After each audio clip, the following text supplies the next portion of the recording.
Themberchaud, Themberchaud, Themberchaud. Themberchaud is a notoriously obese red dragon that lies within the Underdark of Faerun, the world of Dungeons and Dragons. I made this chunky dragon in today's video. Just a quick warning, this video, like many of my others, features fast-moving imagery, which can be, sensitive to some viewers, so be careful of that. It comes in around probably 7-ish minutes into the video, but I think if you're sensitive to light, it's best if you don't watch. As I usually do, I start off with the armature using foil, metal wire and also masking tape to build up the underneath of Themberchaud. This pretty much just means that I can bulk out without using too much clay later on, even though I still do use quite a substantial amount. I have learned that wrapping wire can help with sticking the clay, and I also kind of use it to bulk out a little, but not too much. I whack the clay furiously, like I always do, to make sure that it's nice and soft so that when I roll it out, it doesn't hurt too bad. And of course I also use some clay glue, brushing it over the surface of the foil and masking tape to make sure that my clay can stick. Of course I also make sure to blend all the seams between areas of clay. In the future I might actually experiment with layering the clay up in a different way instead of just using a giant kind of sheet of it, maybe like little chunks that I can blend out in the end. I can always experiment. I try to make the head of Themberchaud, but this is the first time I have ever made a dragon. I have tried before but had to scrap it because, all I'm going to say is props to anyone out there who can make dragons fast and effectively, because it's very, very difficult for me for some reason. I can make many things, but this is probably the first time I've ever successfully made a dragon. So after many attempts, I decide to just get some clay and make kind of the underside of the head separately, and then afterwards I'm going to bake it so that I can add some more clay and the texture on top. Those of you who have been watching my channel for a while might have noticed something in this video. Where are the silicone tools? Usually I use them like so much, but I have started migrating towards using some metal tools that I got more recently, and even though migrating to them was a bit strange at first, I have fallen in love with using metal tools, especially one single one which kind of has like a curved head at the end. You'll definitely see it quite a few times in this video. After I've baked the head, I attach it to the body and then add more clay on top, which I can texture later. Just imagine that head that I made earlier as kind of like the bones, the inner structure that I can layer on top of, similar to how I usually do armature.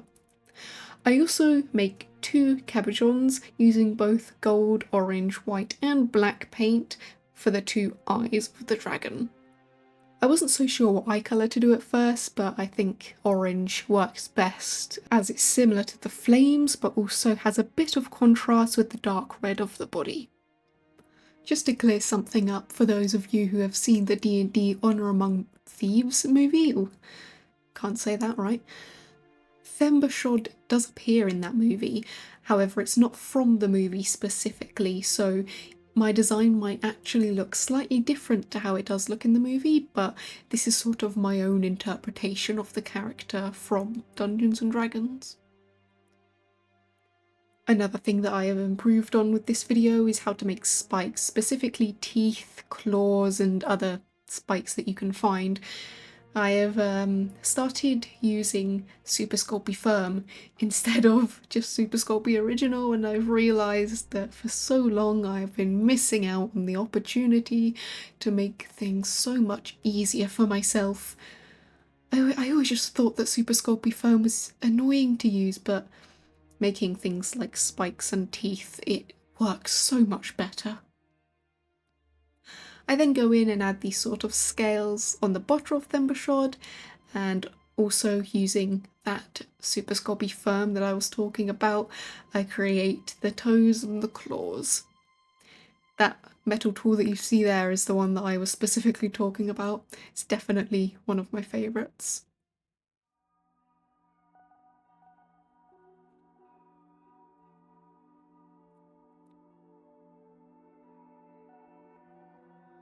I then grab a little line of clay and put it kind of down the middle of these scales and then blend it out so that I have sort of spiky scales, spikes on the end of the scales. It was a bit strange to do. I was going to put kind of 3 on each scale, but then I just left it to 1 as, well, Themberchaud has a lot of texture, let's just say that.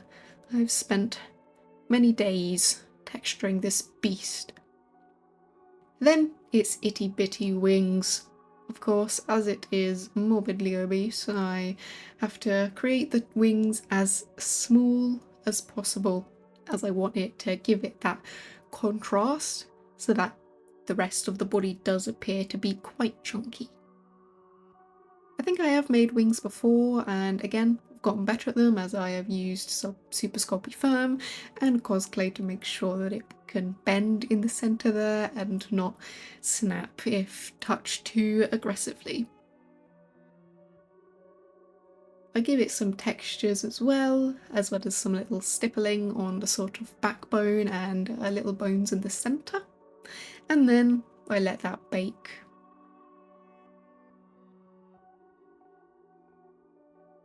Then I go on to texture the underside of Themberchaud. Now, I've said this in many videos, but ordering things is very important. So you see how I'm doing the underside and finishing it before doing the top side, because of course doing the top I can't like flip it back over once it's done to do the underside, so I have to do the underside first. Yeah, just to make things easier for yourself, always try and order things in the most effective way. There are always going to be times where you can't order things right, and sometimes details are just going to have to get smushed and you'll have to get back to it. But yeah, ordering things is important. And as much as I preach that, I don't always use it to my advantage. And then texture the rest of the face, giving some more spikes, little ears, and texturing the horns. And then using some extra clay, I go in and add these sort of folds across the body. After I add the texture on Themberchaud, you can't really see these anyways, but it just gives it a little bit more form so that it doesn't look too flat. Then on the back, I add these little lumps of cosclay, and then, as I did before, with all the other spikes and claws and teeth, I smoothen them out into the body and then make them into spikes. This is the part which was time consuming and difficult, adding the texture.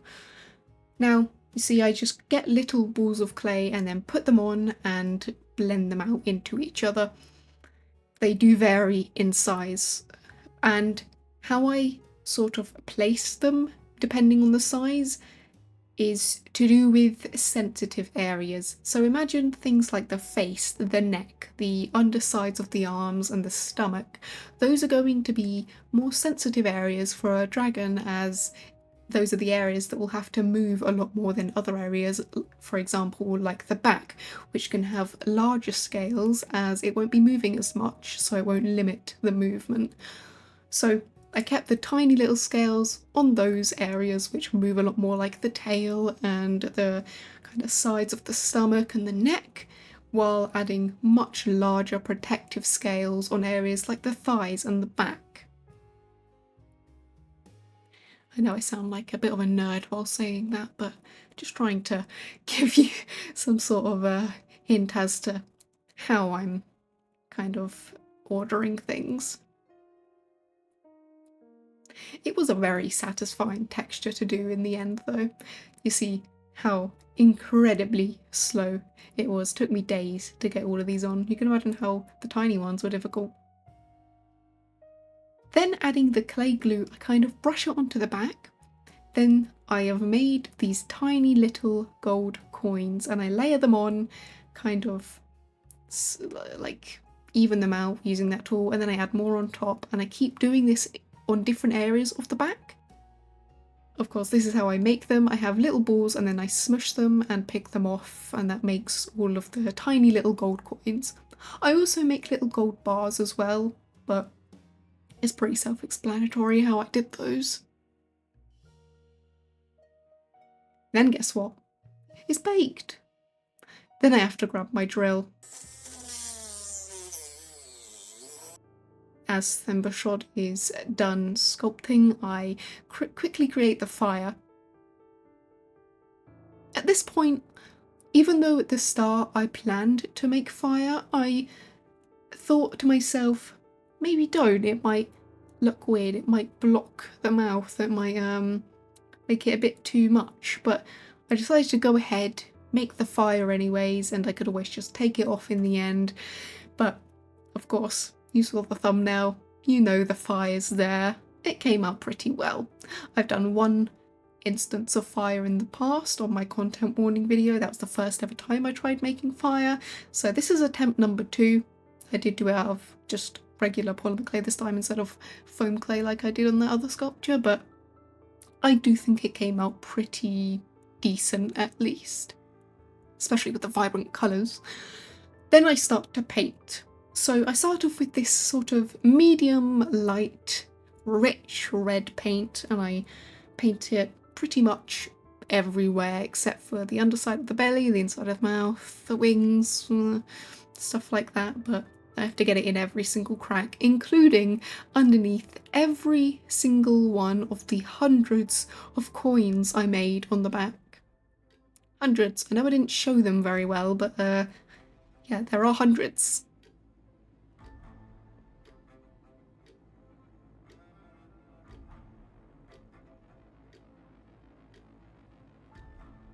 After I've used that red, I then go in with a slightly darker red that I have watered down pretty much to the consistency of water. And I use this as wet brushing to get it into all of those little cracks and give some contrast so that every sort of indent is darker while as raised areas are brighter.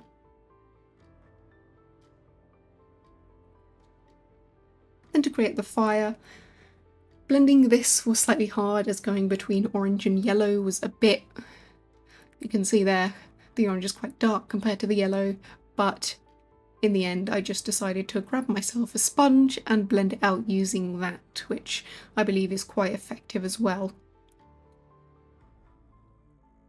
I finished painting the whole thing orange, or the top of it at least, and then red on the kind of ends of the wispy bit where the fire would be a little bit colder. Of course, blue fire is the hottest, I think red fire is the coldest. On top I dry brush a slightly lighter red colour, closer to sort of a brownish pink, all over. And then I also give tiny little dots that you can't really see very well, but they are there, just to give it a tiny bit more life. Then using this sort of very light, creamy, yellowish sort of colour, I put it all over the scales on the stomach and also the sort of skin area on the wings. Then I go in with this much darker colour like I did for the top of the red scales. I use a wet brush to get in all of those little cracks and crevices, and I think it really makes it look dirty and just very nice. I really enjoy how that looks specifically, and also on the wings of course. Then I go in with the black details for the horns, the facial spikes, the claws on the hands, the nose spike there, and also all of those spikes that I placed along the back. Sorry about how I sound in this video. I know I sound kind of dead inside. My throat hurts a bit and I've had a strange week, but yeah, should be a little bit better next video. Sorry about that.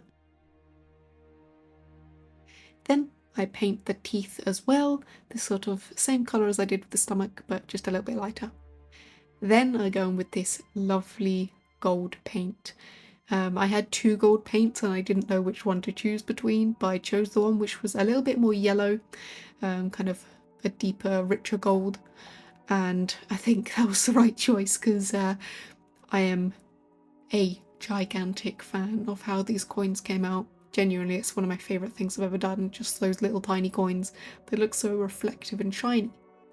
Then I attach the fire right into the mouth and add gloss all over it. Then for the final touch, I scrape out the cabochon eyes to get that paint off. From the scales to the coins to the fire, I could not be happier with how this came out. Every few weeks I have a sort of itch where I need to make something D&D related, and this is the perfect addition to my collection, the Chunky Dragon Themberchaud.